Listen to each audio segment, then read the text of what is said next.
Monsieur le Premier ministre, Monsieur le Président du Sénat, Monsieur le Président du Conseil économique, social et environnemental, Madame et Messieurs les anciens Premiers ministres, Mesdames et Messieurs les ministres et secrétaires d'État, Mesdames et Messieurs les présidents des régions Île-de-France, Hauts-de-France et Auvergne-Rhône-Alpes, Madame la maire de Paris, Mesdames et Messieurs les élus, Mesdames et Messieurs les ambassadeurs, Mesdames et Messieurs les représentants des cultes, des médias et de la société civile, Mesdames et Messieurs les présidents d'institutions et d'associations, Messieurs les anciens présidents du CRIF, Mesdames et Messieurs, comme il est important de nous retrouver tous ensemble ce soir.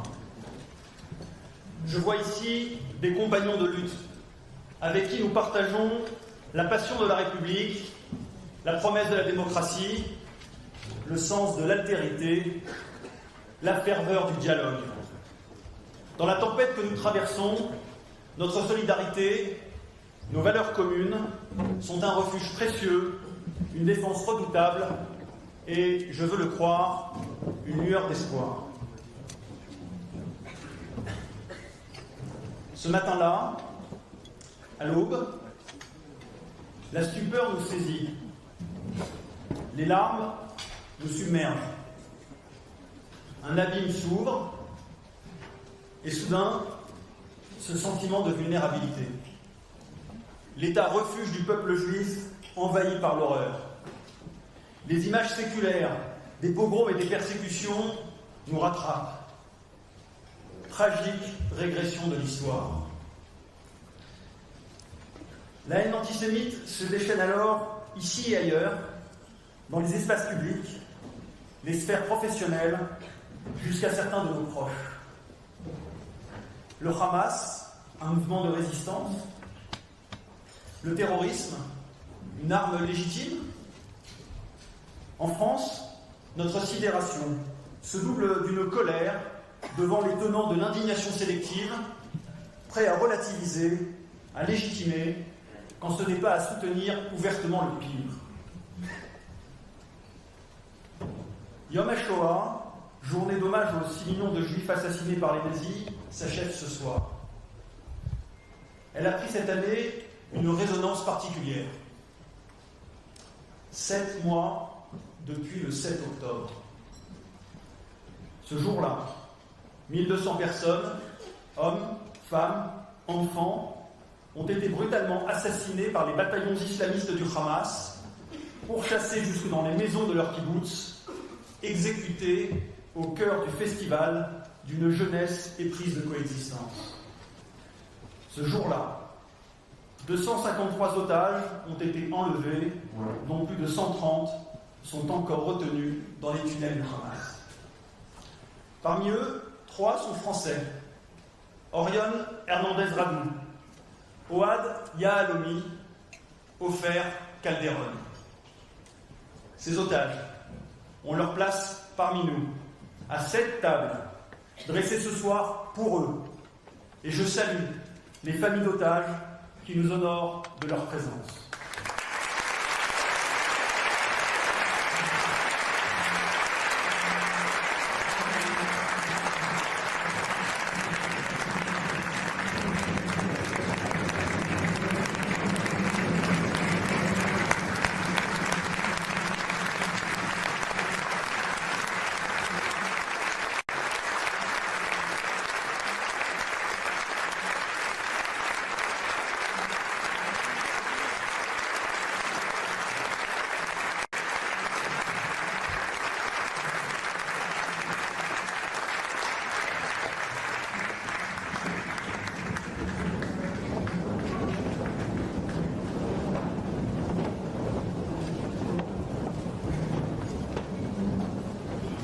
Mesdames et messieurs, le 7 octobre a été une tragédie pour Israël et le monde juif. C'est aussi un choc français, un révélateur et un catalyseur des fractures de notre société. La France est aujourd'hui un pays fragmenté et les inquiétudes gagnent chaque jour du terrain.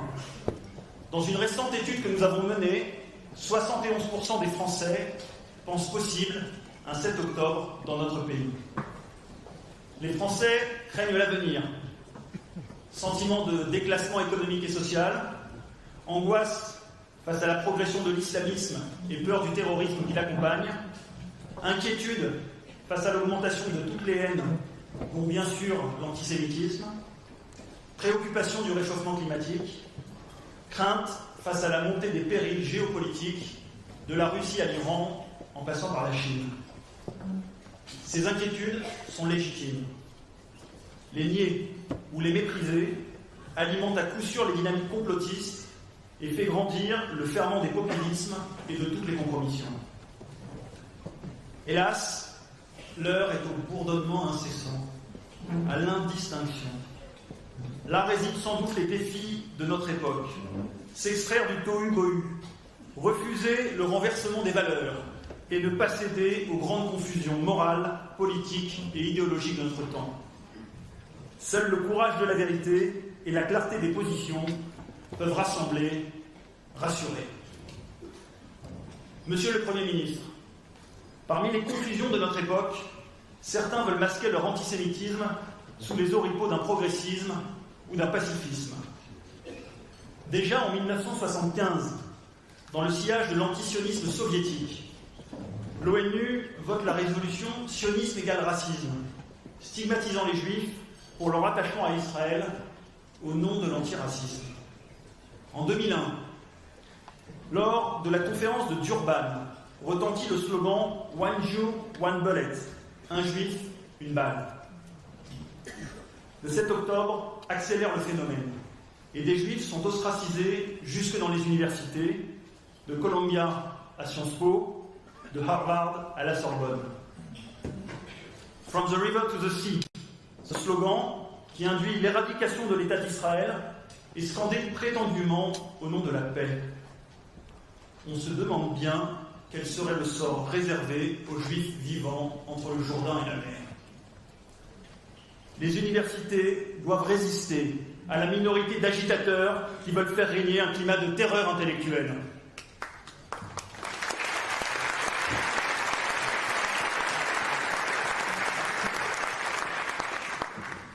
Les chiffres attestent en France l'évidence que chacun ressent. Sur le seul dernier trimestre 2023, les actes antisémites sont équivalents à ceux des 3 années précédentes. Mais au-delà, la violence antisémite est une épreuve pour les victimes et leur entourage, une charge de terreur pour les Français juifs et une menace pour tous les Français. La confusion intellectuelle, c'est d'attribuer cette flambée antisémite à la riposte militaire à Gaza. Cette fausse causalité fait peser symboliquement la responsabilité de l'antisémitisme sur l'État juif, mais plus encore, c'est une analyse démentie par les faits. Dès le 7 octobre, au lieu de susciter l'empathie à laquelle on aurait pu s'attendre, la diffusion en temps réel des images des massacres du Hamas a désinhibé et activé les violences antisémites. Déjà en 2012, après l'attentat de l'école Otsara Torah à Toulouse, en 2015, après l'attentat de l'Hypercacher, c'est le mimétisme de la violence qui prend le dessus et déclenche des vagues antisémites. L'antisémitisme, partout où il s'est exprimé, n'est pas la conséquence du 7 octobre, mais bien son prolongement. Prêter à ces actes une signification géopolitique, c'est participer du narratif du Hamas. La confusion morale, c'est aussi l'inversion accusatoire qui présente l'État juif en État génocidaire. Les Juifs, devenus bourreaux, soulageraient-ils l'Europe de la culpabilité de la Shoah? Si les Israéliens sont des criminels nazis, alors toutes les violences à leur encontre sont permises, toutes les agressions contre les Juifs, dont l'attachement à Israël devient une complicité coupable, deviennent légitimes. Ne nous y trompons pas. Devenu un slogan, l'accusation de génocide ne vise pas à protéger les Palestiniens, mais résonne comme un cri de ralliement pour stigmatiser les Juifs. Ces accusations pernicieuses, comme beaucoup d'autres, trouvent micro ouvert sur Al Jazeera et sa déclinaison sur les réseaux sociaux Agi+. Ces médias légitiment insidieusement le Hamas, distillent l'antisémitisme, mais aussi la haine de la France, sempiternel coupable du crime ultime de laïcité. Faisant la part belle aux thèses décoloniales, ils manipulent le concept de convergence des luttes pour embrigader les esprits les plus vulnérables. Monsieur le Premier ministre, ces médias menacent la cohésion de notre pays. Il est impératif de nous en protéger.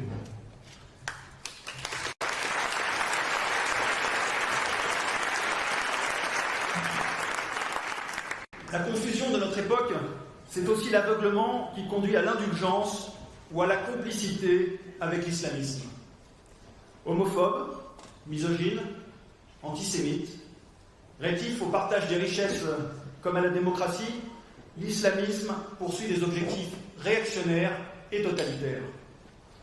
L'islamisme a tout d'une idéologie fasciste. Nombreux sont les musulmans de par le monde à en être victimes et à le dénoncer. Mais je ne comprends pas pourquoi une partie de la gauche, souvent la plus radicale, cède à la tentation des alliances contre nature. Bien sûr, pour une part, par misérabilisme ou par clientélisme. Mais dans ces complaisances, n'y a-t-il pas aussi un relativisme culturel et un paternalisme tout aussi méprisants vis-à-vis des musulmans?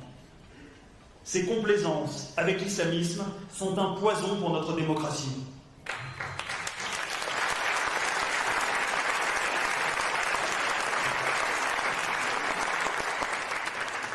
Renversement moral toujours, quand des femmes juives sont harcelées et menacées parce qu'elles osent manifester en solidarité avec les victimes des viols du 7 octobre.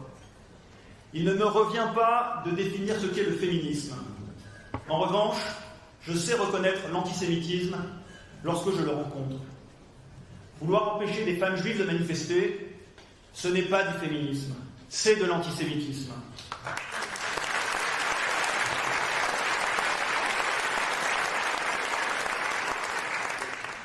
Chers amis, ces confusions ne sont nées ni du hasard, ni des contingences. Certains les fabriquent à dessein, quand d'autres les cultivent par intérêt. Parmi eux, Jean-Luc Mélenchon et ses compagnons de la France insoumise sont des artificiers du débat public et des artisans du chaos. LFI, c'est le communautarisme comme projet et le clientélisme comme stratégie. Leur campagne pour les européennes s'est muée en immense diatribe contre Israël. Non pas pour Gaza ou pour les Palestiniens, mais bien contre l'État juif.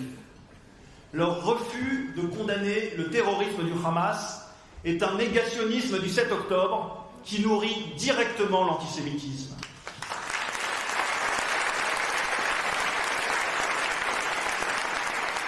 Alors, ne laissons pas LFI imposer son diktat de haine et de radicalité. Quand nous nous inquiétons des divisions du pays, eux s'en réjouissent et les cultivent en appelant au soulèvement. Par leurs outrances, ils contribuent à la montée de l'extrême droite dans notre pays. Je le redis devant vous, comme je l'ai dit il y a quelques mois, Jean-Luc Mélenchon est un totalitaire en puissance, un danger pour la République et pour les Français.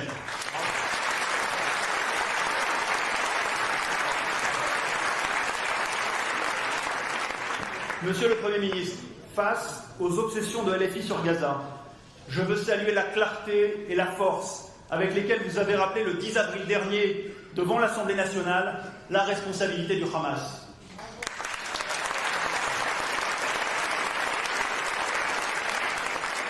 C'est le Hamas qui clame sa haine des Juifs, le Hamas qui s'est attaqué à des civils, le Hamas qui refuse toujours et encore de rendre leur liberté aux otages.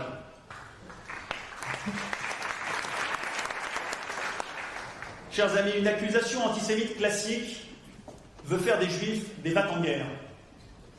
Le CRIF a toujours soutenu tous les processus de paix entre Israéliens et Palestiniens. Et je le répète ici, parce que nous sommes juifs, parce que nous sommes humanistes, nous pleurons la détresse de toutes les populations civiles, israéliennes et palestiniennes, y compris donc à Gaza.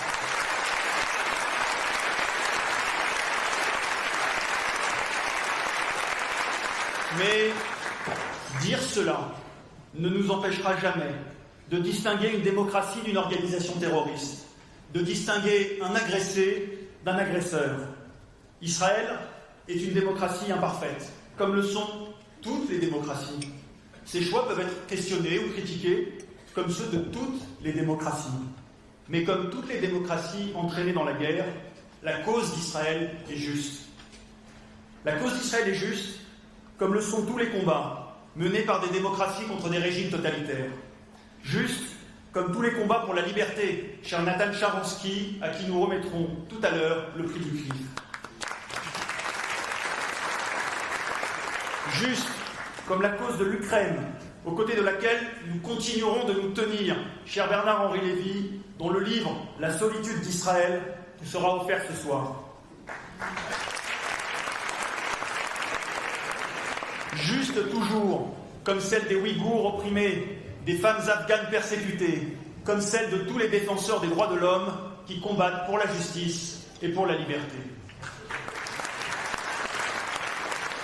Il y a un temps pour la guerre et un temps pour la paix, enseigne l'Ecclésiaste. La paix, j'en suis convaincu, finira un jour par triompher dans la région, y compris entre Israéliens et Palestiniens. La résistance des accords d'Abraham à la crise en est d'ailleurs un signal encourageant. Mais parfois, ceux qui prétendent promouvoir la paix ne font qu'entretenir les hostilités. C'est le cas de l'UNRWA, qui cultive le mythe du retour des réfugiés palestiniens, tolère l'endoctrinement des enfants et dont les complaisances aveugles ou coupables avec le Hamas ont été tragiquement révélées le 7 octobre. C'est le cas aussi des instances internationales ou des majorités automatiques, avec parfois, je le regrette malheureusement, la voix de notre pays, incitent les Palestiniens à se détourner des négociations pour privilégier des revendications unilatérales. La paix exige d'abord du courage. Dans la soirée du 13 avril, l'Iran lançait des centaines de drones et de missiles à l'assaut du territoire israélien. Face à l'axe Damas-Téhéran-Moscou, la France a, dit-on, joué un rôle significatif dans l'alliance inédite qui s'est formée aux côtés d'Israël. Je m'en réjouis, et nous devons tous nous en réjouir.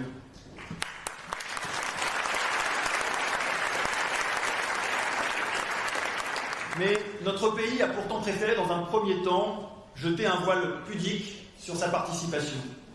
Alors je m'interroge avec vous, est-ce par trop grande humilité ? Pourquoi minimiser cet engagement contre un régime semant la terreur dans tout le Moyen-Orient ? C'est au contraire une opération à l'honneur de notre pays que nous pouvons et devons revendiquer haut et fort.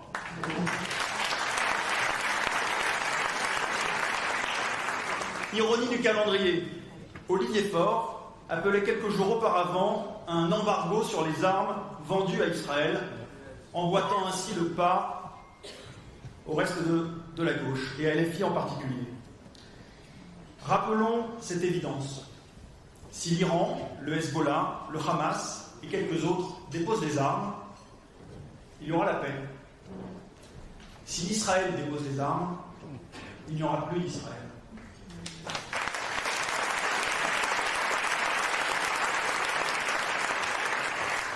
Vouloir désarmer Israël, c'est le livrer en trophée à ses ennemis. Le pacifisme béat fait toujours le jeu des totalitaires. Cette attaque iranienne tient d'ailleurs lieu de clarification. Voilà ce que l'Iran ferait demain d'une arme nucléaire. Monsieur le Premier ministre, l'histoire nous enseigne qu'il faut toujours prendre au sérieux ce que disent les ennemis des démocraties. Alors aujourd'hui, tout doit être fait pour empêcher l'Iran d'accéder à l'arme nucléaire.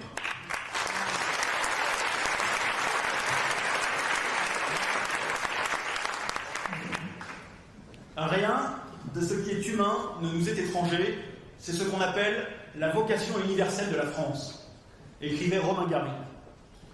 Ici même, dans cette salle l'an dernier, nous avons scandé ensemble « Femmes, vie, liberté » pour saluer le combat des femmes iraniennes.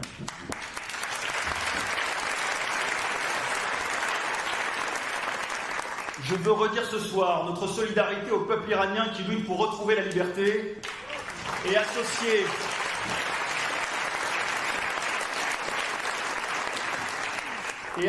à notre mobilisation le nom du rappeur Toumash Salehi, condamné à mort pour avoir osé soutenir la contestation.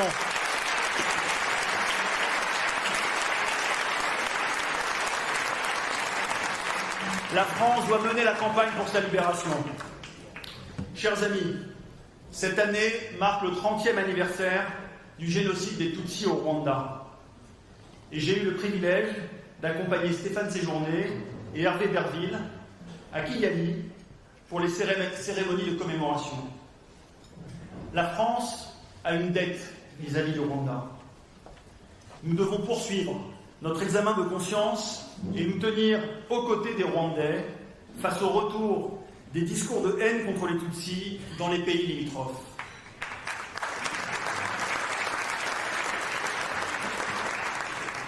En Arménie aussi, la France a un rôle particulier à jouer.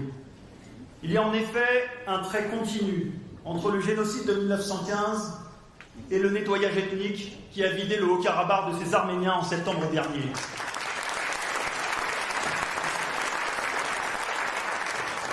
Il y a un trait continu dans l'histoire entre la menace existentielle sur la présence arménienne dans la région et le bruit des bottes aujourd'hui aux frontières de l'Arménie. J'espère pouvoir mener prochainement, avec nos amis du CCAF, une délégation entre Paris, Yerevan et Jérusalem.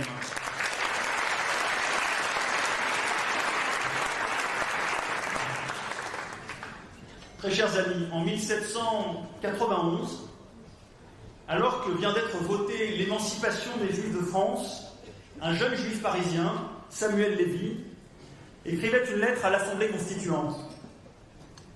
La France est notre Palestine, ses montagnes sont notre Sion, ses fleuves notre Jourdain. Buvons à l'eau vive de ses sources, c'est l'eau de la liberté. La France est le refuge des opprimés. Peu de mots aussi forts ont été écrits sur l'osmose entre deux universalismes, celui du judaïsme et celui de la République. Exigeant, défenseur de l'esprit critique, universaliste et laïque, le modèle républicain est le plus à même d'affronter les confusions et de relever les défis de notre époque, ceux de l'assignation identitaire, de l'islamisme, du communautarisme, des discriminations. Car, contrairement à ce que prétendent les nouveaux inquisiteurs indigénistes ou décoloniaux, la République n'est pas le problème, elle est la solution.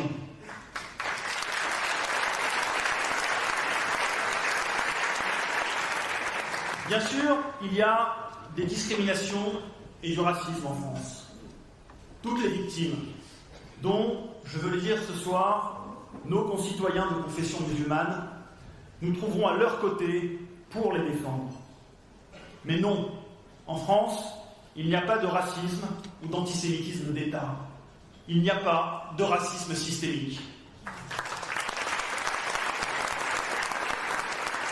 L'universalisme républicain, c'est demander plus de république et la même république pour tous. Cette république, c'est d'abord l'ordre républicain qui protège. Je veux saluer ce soir la mobilisation déterminante des forces de police et de gendarmerie depuis le 7 octobre et bien avant.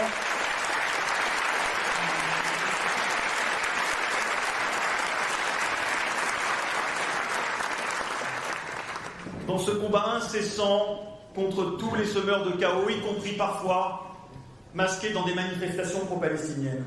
Monsieur le ministre de l'Intérieur, cher Gérald Darmanin, je salue votre détermination face à l'antisémitisme, face à l'islamisme, aux frères musulmans et à ces prêcheurs de haine, face aux groupuscules violents de l'extrême gauche, comme face aux activistes identitaires de l'ultra-droite.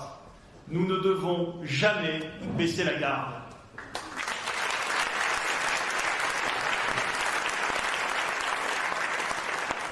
Quelle fierté républicaine aussi, quand, en France, 200 000 personnes ont marché contre l'antisémitisme et pour la République le 12 novembre dernier, à l'appel des présidents du Sénat, cher Gérard Larcher, et de l'Assemblée nationale. On peut l'applaudir.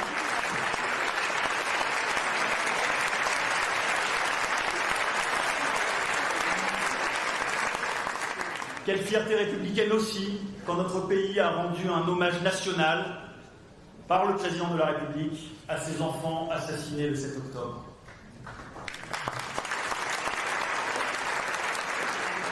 La mobilisation contre la haine des Juifs, c'est aussi les assises de la lutte contre l'antisémitisme, réunies ce matin à l'initiative d'Aurore Berger, dont je connais l'engagement sur le sujet, et qui doivent sonner, je l'espère, lors de la mobilisation générale de la société civile. Dans ce combat, nous devons être plus efficaces pour reconnaître, condamner et punir les paroles et les actes racistes et antisémites avec rapidité et sévérité pour restaurer le caractère dissuasif de l'état de droit. Face au phénomène de masse, à la faveur des réseaux sociaux, le cadre de la justice pénale n'est malheureusement pas adapté pour un traitement rapide et systématique. C'est pourquoi nous plaidons pour la mise en place d'une amende civile qui sanctionnerait, sur le modèle de Hadopi, les auteurs de propos haineux sur Internet. L'antisémitisme évolue, nos réponses doivent progresser aussi.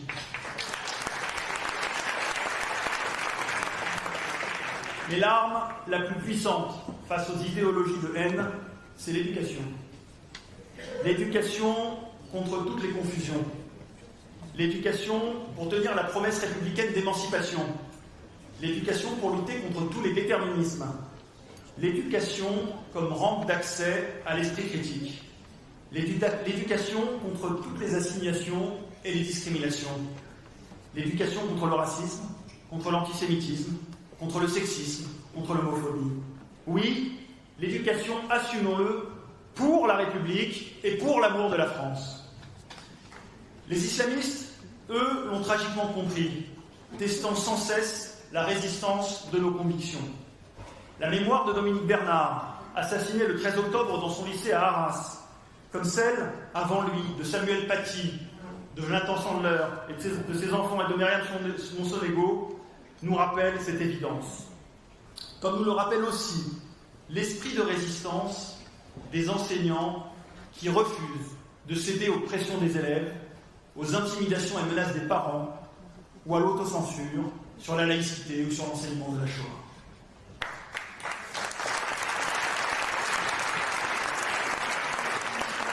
Mais encore trop souvent, quand un proviseur ou un enseignant sont la cible de menaces islamistes, ce sont eux qui démissionnent. Trop souvent, quand un élève est victime d'antisémitisme, de harcèlement ou de violence, c'est la victime qui change d'établissement.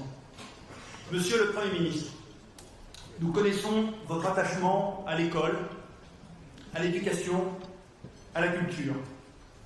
Vous nous trouverez toujours à vos côtés pour soutenir l'école et les enseignants, car renforcer les professeurs, c'est toujours renforcer la République.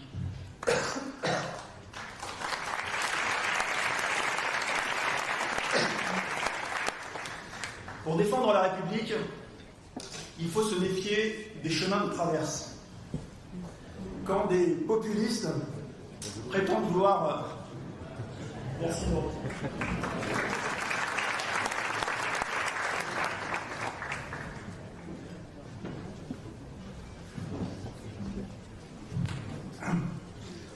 Quand des populistes prétendent vouloir défendre la République, c'est pour mieux l'étouffer.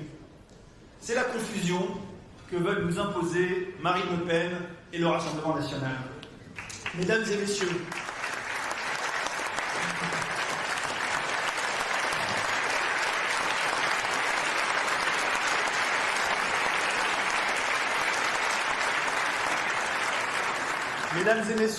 le populisme, quel que soit son bord, sera toujours incompatible avec la République. Il ne sera jamais la solution aux problèmes des Français.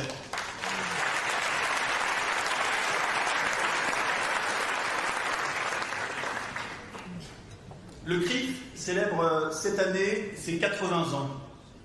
Au cœur de la nuit, le CRIF s'est construit en résonance au Conseil national de la résistance, avec lequel il partage à la fois l'esprit de résistance et l'ambition de dessiner un avenir meilleur pour tous. Face aux confusions morales de notre temps, cet héritage nous éclaire.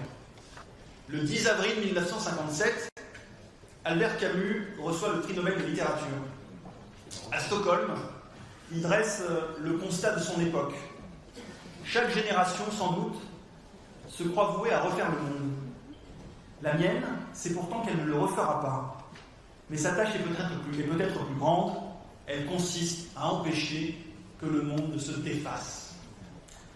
Aujourd'hui comme hier, empêcher que le monde ne se défasse, c'est toujours continuer à défendre l'esprit de la liberté et le génie de la démocratie. C'est poursuivre ensemble le combat contre toutes les confusions de notre temps. Sans défaitisme, sans compromission, œuvrons ensemble pour la libération des otages et la liberté de tous les peuples au Moyen-Orient. Cultivons ensemble le plus beau jardin du monde, celui où poussent la liberté, l'égalité et la fraternité pour les Juifs de France, pour tous les Français, pour la République et pour la France. Je vous remercie.